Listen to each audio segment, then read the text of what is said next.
How to change your alarm volume on iPhone. So in this video, I'll teach you today on how you can actually change your alarm volume. So let's go ahead and get right into it. So you can see here that I'm currently on the alarm app. Now, if I go ahead and click on one of my alarms here, you can actually see that we don't have the option to change the alarm volume. Now, in order to actually see your alarm volume, you're going to want to exit out of the clock app and head over into your settings. Now, once you're on your settings page, you're going to want to scroll over until you find sounds and haptics. Now, you're going to want to go ahead and click on that option.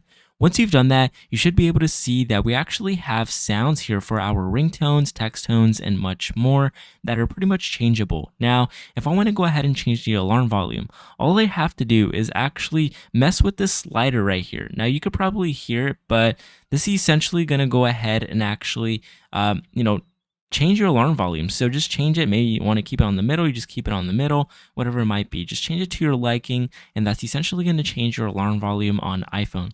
So with that being said, if you found this video extremely helpful, please leave a like. But if you found this video not so helpful, please leave a comment down below. I'll be sure to actually give you guys some feedback, or I'll actually, post another video out for you guys regarding this topic. But until then, have a great day, and I'll see you until next time.